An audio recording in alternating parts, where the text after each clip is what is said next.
নমস্কার বন্ধুরা, do online easily YouTube চ্যানেলে সবাইকে স্বাগত জানিয়ে শুরু করছি আজকের ভিডিও। তো বন্ধুরা, আজ থেকে অর্থাৎ 1 জুলাই থেকে চালু হচ্ছে ট্রাইয়ের নতুন নিয়ম।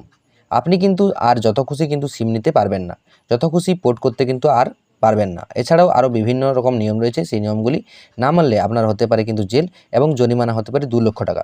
তাই নিয়মগুলি আপনি দেখে নিন। আর ভিডিওটি যদি ভালো লাগে তাহলে অবশ্যই ভিডিওতে একটা লাইক এবং চ্যানেলে যদি আপনি নতুন হন তাহলে চ্যানেলে অবশ্যই সাবস্ক্রাইব করে অল নোটিফিকেশনটি করে রাখুন। তো দেখুন, নতুন যে নিয়মগুলি বার করেছে ট্রাই, যেটা আজ থেকে অর্থাৎ 1 জুলাই থেকে চালু হচ্ছে, সেই নিয়মগুলি কী কী রয়েছে। তো দেখুন, এখানে বলা হয়েছে দেশের টেলিযোগাযোগ ব্যবস্থায় অনেক কিন্তু নিয়ম রয়েছে। সরকার টেলিকম খাতে প্রতারণা রুখতে অনেক নিয়ম কিন্তু সংশোধন করেছে। সংশোধিত আইনটি 1 জুলাই 2024 থেকে কিন্তু কার্যকর হতে যাচ্ছে, অর্থাৎ আজ থেকে কিন্তু এই নিয়মটি চালু হচ্ছে। তো সেখানে প্রথমেই বলা হয়েছে ট্রাই 14 মার্চ এই নিয়ম কিন্তু নিয়ে এসেছে। এই বিষয়ে যোগাযোগ মন্ত্রক শুক্রবার জারি করে একটি অফিসিয়াল বিবৃতিতে বলেছে যে telecommunication mobile number portability regulation 2024 1 July থেকে কিন্তু কার্যকর হতে চলেছে। বিবৃতি অনুসারে telecom regulatory authority of Bharat অর্থাৎ ট্রাই 14 মার্চ 2024 এই নতুন আইন যে জারি করেছিল, সেখানে এই কার্যকর কিন্তু এটা হতে চলেছে। তো এই যে পোর্টিংয়ের ব্যাপারটা কি রয়েছে বা এই কী সুবিধা, নতুন যে বিধান, সেই নতুন বিধানে কি বলা হয়েছে সেটা একটু দেখে নিন। সেখানে বলেছে, মন্ত্রক বলছে যে সিম অদলবদল বা সিম চেঞ্জের পদ্ধতি অবলম্বন করে অপরাধীদের মোবাইল নম্বর পোর্ট করার ঘটনা রুখতেই এই আইনে সংশোধিত করা হয়েছে বা এই আইন কিন্তু সংশোধন করা হয়েছে। এই সংশোধিত আইনের আওতায় একটি নতুন বিধান যুক্ত করা হয়েছে, যা ইউনিক পোর্টিং কোড অর্থাৎ ইউপিসি এর সঙ্গে সম্পর্কিত, যা একটি মোবাইল নাম্বার পোর্ট করার জন্য অপ্রয়োজনীয়। তো দেখুন, এই পোর্টের জন্য কিন্তু অনুরোধ আপনি যদি বারবার পাঠান সেক্ষেত্রে কিন্তু প্রত্যাখ্যান করা হবে, অর্থাৎ আপনি কিন্তু বারবার অনুরোধ বা পোর্ট করার জন্য কিন্তু রিকোয়েস্ট করতে পারবেন না। সেখানে বলেছে যে নতুন আইনে একটি অনন্য পোর্টিং কোডের অনুরোধ প্রত্যাখ্যান করার অধিকার কিন্তু দেওয়া হয়েছে।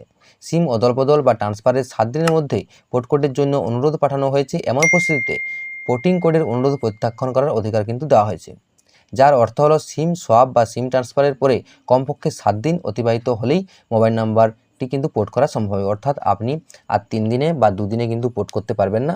এর জন্য যে টাইম, সেই টাইম কিন্তু 7 দিনের পর কিন্তু আপনাকে এই পোর্টিং দেওয়া হবে, বা আপনার মোবাইল নাম্বারের যে কোডটি পোর্ট করার পরে যে একটি কোড আছে সেই কোডটি কিন্তু আপনি 7 দিনের পরে পাবেন, অর্থাৎ আপনি যখন খুশি বা ইচ্ছামতো কিন্তু আপনি পোর্টিং করতে পারবেন না। এবার কোম্পানি যদি চায় সেক্ষেত্রে তারা এই রিকোয়েস্টটি নাও নিতে পারে। এই নতুন নিয়মে কিন্তু এটা বলা হয়েছে।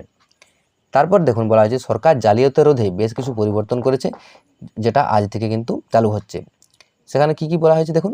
1 নম্বরে বলা হয়েছে, এখন একটি আইডিতে মাত্র 9টি সিম কিন্তু দেওয়া হবে, অর্থাৎ এখন থেকে কিন্তু আপনি আপনার যে আধার কার্ড বা ভোটার কার্ড যেটাই বলুন না কেন, সেটাতে আপনি 9টির বেশি কিন্তু সিম পাবেন না। সেক্ষেত্রে যদি আপনার 9টির বেশি সিম থাকে সেক্ষেত্রে যে ট্রাই কিন্তু আপনার বিরুদ্ধে ব্যবস্থা নিতে পারে। এরপর দেখুন, বলা হয়েছে জম্মু কাশ্মীর এবং উত্তর পূর্ব রাজ্যের ক্ষেত্রে এই সীমা কিন্তু 6টি সিম কার্ড, অর্থাৎ বাকি রাজ্যগুলোর জন্য 9টি সিম কার্ড কিন্তু দেওয়া হবে, এবং জম্মু কাশ্মীর এবং উত্তর পূর্ব রাজ্যের ক্ষেত্রে 6টি করে কিন্তু সিম কার্ড আপনি একটি আইডিতে পাবেন। তারপর দেখুন 2 নম্বরে বলা হচ্ছে নির্ধারিত সিমের চাইতে বেশি সিম কার্ড নেওয়ার জন্য ভারী জরিমানা কিন্তু হবে।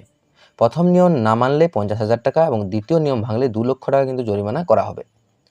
অর্থাৎ শুধুমাত্র যে আপনাকে সিম দেওয়া হবে না এমনটা কিন্তু নয়, এই ধারাগুলি যদি না মানেন বা এই নিয়মটা যদি না মানেন সেক্ষেত্রে আপনার বিরুদ্ধে যে জরিমানা, সেই জরিমানা কিন্তু করা হবে। প্রথম নিয়ম না মানলে কিন্তু 50,000 টাকা জরিমানা, এবং দ্বিতীয় নিয়ম যদি আপনি না মানেন সেক্ষেত্রে আপনাকে 2 লক্ষ টাকা কিন্তু জরিমানা করা হবে। 3 নম্বরে বলা আছে বেআইনিভাবে অন্য কারো আইডি ব্যবহার করে সিম কার্ড নিলে 3 বছরের কারাদণ্ড এবং 50 লাখ টাকা জরিমানা কিন্তু হতে পারে। অর্থাৎ আপনি যদি কোনো রকমভাবে 2 নম্বরি করে আপনি যদি অন্য কারো আইডিতে সিম নিয়ে থাকেন সেক্ষেত্রে আপনার যে নিয়ম, সেই নিয়ম অনুযায়ী 3 বছরের কারাদণ্ড অর্থাৎ 3 বছরের জেল এবং 50 লাখ টাকা জরিমানা কিন্তু আপনার হতে পারে। 4 নম্বরে বলা হচ্ছে ব্যবহারকারীর সম্পত্তি ছাড়া কোম্পানিগুলো বাণিজ্যিক বার্তা পাঠাতে পারবেন না। নিয়ম ভঙ্গের জন্য 2 লক্ষ টাকা পর্যন্ত জরিমানা দিতে হবে। অর্থাৎ আপনার যদি কোনো রকম সম্পত্তি না থাকে সেক্ষেত্রে কোম্পানিগুলো আপনাকে কিন্তু কোনো রকম মেসেজ পাঠাতে পারবেন না। এই নিয়ম যদি না মানা হয় সেক্ষেত্রে কোম্পানি কিন্তু 2 লক্ষ টাকা জরিমানা কিন্তু আপনাকে দিবে। 5 নম্বরে বলেছে জরুরি পরিস্থিতিতে সরকার পুরো টেলিযোগাযোগ নেটওয়ার্কের নিয়ন্ত্রণ নিতে পারবে। সরকারও কল এবং মেসেজ ইন্টারসেপ্ট করতে পারবে। অর্থাৎ যদি জরুরি পরিস্থিতি হয়, কোনো এমার্জেন্সি লাগে, সেক্ষেত্রে পুরো যে টেলিকমিউনিকেশনটা, সেই টেলিকমিউনিকেশনটা সরকার কিন্তু তার নিজের নিয়ন্ত্রণে নিতে পারবে। এবং সেখানে বলেছে সরকারও কল এবং মেসেজে ইন্টারসেপ্ট করতে পারবে, এবং আপনি যা করছেন আপনার কল রেকর্ডিং বা আপনার যে মেসেজ, সেই মেসেজ কিন্তু সরকার যে কোনো সময় আপনাকে ট্র্যাপ করে দেখে নিতে পারবে। তো এই যে 5টি নিয়ম, এই নতুন 5টি নিয়ম কিন্তু চালু করা হয়েছে, যেখানে বলা হয়েছে প্রথম নিয়ম, আপনি কিন্তু নোটের বেশি সিম নিতে পারবেন না। জম্মু কাশ্মীর এবং উত্তর পূর্ব রাজ্যের ক্ষেত্রে কেবলমাত্র 6টি সিম নিতে পারবেন, এবং এই নিয়মগুলি আপনি যদি না মানেন সেক্ষেত্রে 50,000 টাকা, এবং দ্বিতীয় নিয়ম না মানলে কিন্তু 2 লক্ষ টাকা জরিমানা কিন্তু আপনার হবে। এবং আপনি যদি অন্য কারো নামে বা আইডিতে সিম নেন সেক্ষেত্রে আপনার 3 বছরের জেল এবং 50 লাখ টাকা কিন্তু জরিমানা আপনার হতে পারে। এবং যে 4 নম্বরে বলা আছে, সেখানে আপনার সম্মতি ছাড়া অর্থাৎ আপনার পারমিশন ছাড়া কিন্তু কোম্পানিগুলি আপনাকে কোনো রকম মেসেজ পাঠাতে পারবেন না। এই নিয়ম যদি কোম্পানি না মানে সেক্ষেত্রে কোম্পানির জন্য 2 লক্ষ টাকা কিন্তু জরিমানা দিতে হবে।